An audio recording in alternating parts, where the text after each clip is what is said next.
Good day. When we talk of the Russia-Ukraine war, a war that the Russians call a special military operation, but one which the Western world call a war of aggression, Russia aggression against Ukraine. When we talk of this military confrontation and crisis that has been going on now for the past 3 years, we talk usually mainly in the form of the proximate actors in this conflict. On the one hand, Ukraine, backed by the West, including America, the European Union, and NATO. And then Russia, who, though not having military backers until recently, the North Koreans have thrown themselves into the fray, but they've had some diplomatic backers and some other military backers in the form of Iran. But while all these actors are mainly found on the theater of the war itself in Ukraine and in Russia, one particular actor has not been proximate in this war, but has become the largest, biggest winner of the Ukraine-Russia conflict. Welcome. My name is Ebimo Amungo, and I welcome you to my Ebimo Amungo's perspective on global geopolitics. Just before the Ukraine crisis, before Russia's invasion of Ukraine, before in February of 2022, the Russian president Vladimir Putin went to China and partook in the Beijing Olympics. That Olympics, before the Olympics, he had a meeting with the Chinese president Xi Jinping, and obviously they may have discussed about the coming operations that Russia was going to launch against the eastern part of Ukraine and Ukraine itself. Xi Jinping formed a strategic partnership with Russia and assured the Russians that he will give them the support, assured Putin that he will give him his support. So the only thing he asked of Putin then, from what we've gathered later on, was that Putin should stave off launching his campaign until the Olympics was over. And that was exactly what happened. Immediately after the Olympics was over, Russia launched a special military operation and invaded Ukraine. Since that invasion, there has been a lot of changes across the world. The West, then led by the Biden administration in America, threw their weight in supporting Ukraine. They reeled out over 22,000 regimes of sanctions against Russia in its ability to trying to limit Russia's ability to wage war and to punish Russia for its aggression towards Ukraine. On the other hand, China, Iran, and some other, and India, and so many countries in the global south chose not to condemn Russia. They chose to rather trade with Russia. They encouraged Russia militarily in their own way and supported Russia diplomatically across many political spheres. So Russia has been in this war, and since this war started, Russia and Ukraine have had different fortunes. For the West, America has had to spend a lot of money. Donald Trump, the new president of America, reckons that it is 400 and 200 and 300. He always touts the figure $300 billion as being contributed by America to Ukraine's cause by the Biden administration. On the other hand, the European Union says they've contributed collectively about $150 billion to Ukraine's cause, and they've made sure that they stopped all forms of trade with and interactions with Russia, and they've put so many regimes of sanctions against Russia. On Russia's part, the war may look like they have lost because after all these actions against them by the Americans and the Ukrainians, you will think that they have lost. But rather, what has happened is that Russia has gained four new oblasts added to the one they got in 2014, Crimea. And they've also won new territories in Sumy, and now they're getting new territories also in Dnipro. So Russia is advancing within Ukraine. They have gained a lot of friends. They've also gained something that usually is not known. They've gained confidence in their country. They've made new allies, new friends, new relationships, and they've signed a lot of strategic partnerships with African countries, countries of the global south, and they've shown that they do have a lot of support across the world. When you look at what is going on now, you will think these co-belligerents and these parties that are fighting are the main actors in the war. But in taking a neutral stand to all that is going on in the war, China has become the biggest winner in this war. Why do I say this? Despite all attempts to get China to stop interacting with the Russians, China doubled down rather and started buying Russian oil and gas that had been sanctioned in the West. For the Chinese, that was a buying opportunity they won't pass up, because the West did all it could to discount, reduce the cost of Russian oil and gas and push the Russians to the hands of the Chinese. There's a lot of cooperation that has gone on now between China and Russia that has benefited the Chinese government and the Chinese state and the Chinese economy beyond any measure we can imagine.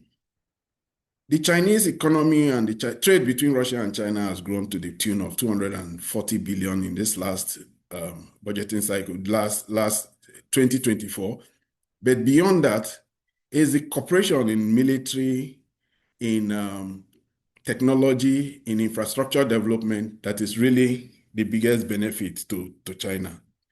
China and Russia have formed an alliance that has made them very formidable opponents of the American hegemon. They seek a multipolar world, and in this new multipolar world, they want to be recognized as regional leaders or hegemons in their own sphere of influence. For the Chinese, the Indo-Pacific and the South China Sea, and then for the Russians, at least in Eastern Europe and Eurasia. So this is what is the Chinese and the Russian interest in coming together. And at a time that America is putting so much pressure on China, trying to contain China through many measures, trying to contain the growth of its companies like Huawei, trying to control the growth of its industries like the electronics and semiconductor industry, trying to contain its military actions and expansionist moves within the South China Sea. China sees in Russia a strong and veritable ally. So China has taken a role that is non-combative. They are not part of this whole process, but China has become a strong supporter and a pillar on which the Russian interest and the whole Russian campaign stands on. So the diplomatic bulwark that the Chinese are giving Russia is so strong, but it's even the economic one. When the Western companies withdrew from Ukraine, from Russia, I beg my pardon, they left behind big gaps in the market that was quickly filled by Chinese companies. They left their automotive industry. They went to the automotive industry. They went with so much capacity in manufacturing and mining. But the Chinese companies quickly filled up those roles. So now we have Chinese cars all across Russia. We now have Chinese CNC machines. We have so much dual-use equipment within the Russian military industrial complex and manufacturing reality that makes China a big supplier of all these equipment and components. But if there's any cooperation that is really one that worries America and one that worries the Donald Trump regime, is a cooperation in the Northern Sea route. Most of the Baltic states, 7 of them, Of the 9 Baltic states, 7 are in NATO. And these ones that are in NATO are worried about the growing strength of Russia within the Northern Sea route because Russia has developed technologies, icebreakers that has put them so far ahead of everybody in opening up the Northern Sea route so that it could sell and trade with China across that route. So it doesn't need to go through the North Atlantic. It doesn't need to go westwards. Now it just goes eastwards towards China. And what does it sell to China? Hydrocarbon assets it has. It has gas, it has oil, and through the Northern Sea route. For this, the Chinese are very grateful. The Europeans have left, they've created space, and Chinese assets are now, Chinese investors have moved into projects like the Sakhalin 2 and even the Yamal oil and gas projects, the Arctic 2 oil and oil liquefied natural project. They have all become available to the Chinese investors and the Chinese state oil and gas state companies and enterprises to invest in. But it is the fact that now that route is now open to them. It helps them in one very important strategic quagmire they've been in. Chinese trade, a large part of it passes through the Malacca Straits, and that Malacca Strait has been identified variously by many policymakers within in America as a choke point for Chinese access to oil and gas in case there's a confrontation between America and China. Now, by bypassing that choke point, the Northern Sea route has attained serious significance for the Chinese, and the Chinese have now had an interest in developing that route and have formed various cooperations with Russia in developing that route. Now they have that interest. And because China has given them access to that route, the Chinese now consider themselves a near polar region country. They now consider that they are part of the Arctic and that they are a near polar country. So they are now part of the polar, they are now available, they are now able to exploit the resources of the polar region, the Arctic in this particular regard. So this cooperation is very critical. And while this sea route is being built between the Chinese and the Russians, Western Europeans who, by their own actions, took themselves out of the equation are worried that increasing trade and increasing access to the polar region, to the Arctic region by China and Russia has frozen them out. And they are not part of the development of such a very critical and important route. But it is the fact that the Russians are now building military bases along the Arctic, close to most of these countries, that is even giving them more worry. And the Chinese are forming partnership with them in this regard. But now let's come to the biggest winner revelation of this war. And that is drone technology. No country has as much capacity to manufacture drones as the Chinese.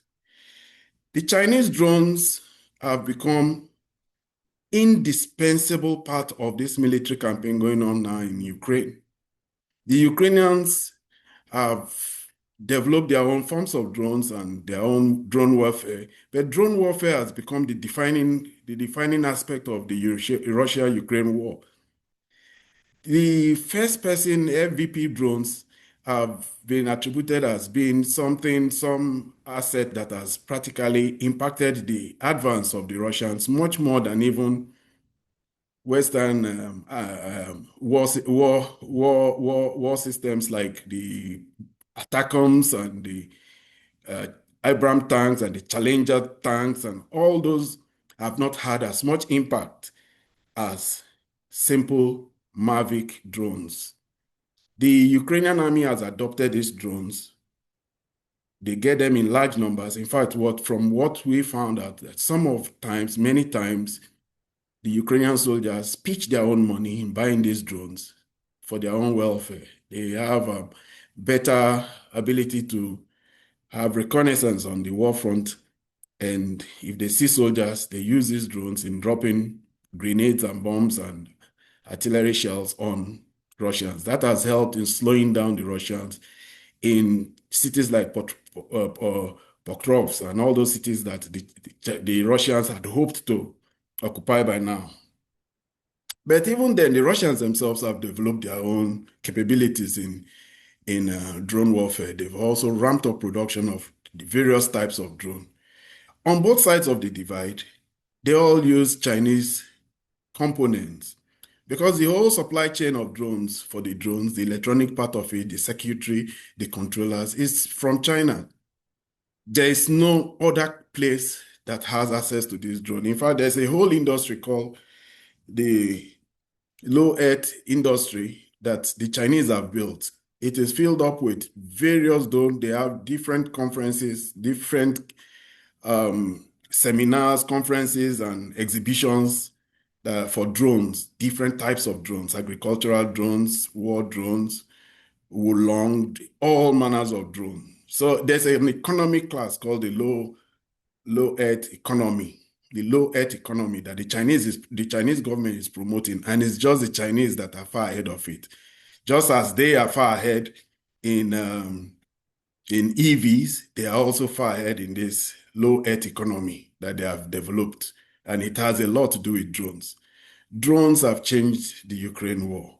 Drones have been used ingeniously in taking down bombers, strategic bombers of the Russia strategic nuclear fleet. The same thing too. Drones, Elon Musk has said in this war, in this age and time, drones have made war systems like the F-15 even redundant. We don't know the full range of application of drones, but we know that the Chinese now even use drones rather than firecrackers during celebrations like end of year, Chinese New Year celebrations. There were big drone shows and drone exhibitions going on that they now use it in creating forms and creating so many realities that it's just beyond belief. So drone swarms, as we saw with that Ukraine used, is a much more potent enemy out there, weapon system out there than any other thing that, and it's the Chinese that control this. The Chinese are selling. They are not selling. They don't sell. They claim they don't sell these systems to any of the combatants in this conflict. But friends of Ukraine have been using all manners to buy third parties to buy drones for Ukraine. Britain particularly have been buying drones and drone components for Ukraine. And the same thing too is in Russia. Russia has access, all an artisanal industry has come up that creates a lot of drones using Chinese components. They get it from across the border because Russia and China shares a common border. So when you look at it, this war is going on. One side is losing territory, one side is having a booming economy, and you will think that one has lost and one has won. But in my own reckoning, it is China that has really won this war. The war is still ongoing, but China has already won the war. China has won the war in the new relationships it has formed. It has won the war in the partnerships and the influence it has extended through partnerships like the Northern Sea Route. It has also won the war in having ownership of some of the LNG, oil and gas assets that has been there. Since the war, it has signed the Siberia 1 and Siberia 2 contracts to bring more oil and gas to China from Russia.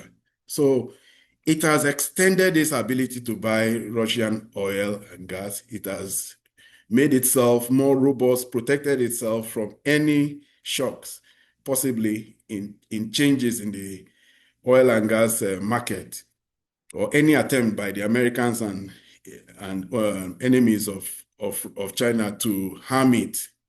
So when you look at this fact that it has given itself, its economy, more resilience, it has become an Arctic. Can you imagine China being an Arctic country? It calls itself a near Arctic country, but it's not. That's access to the Arctic because of Russia.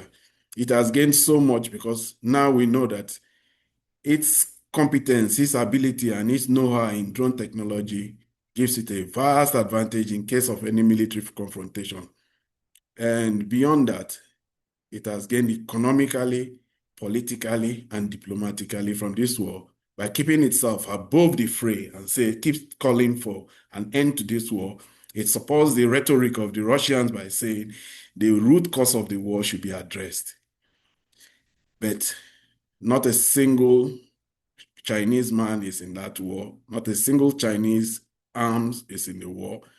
Yet China has benefited and gained from this war more than any other country. I come to the end of my video for today. Thank you for being with me.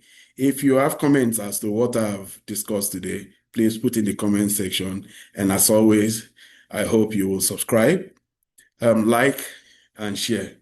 Thank you for being with me to this time. Have a good day.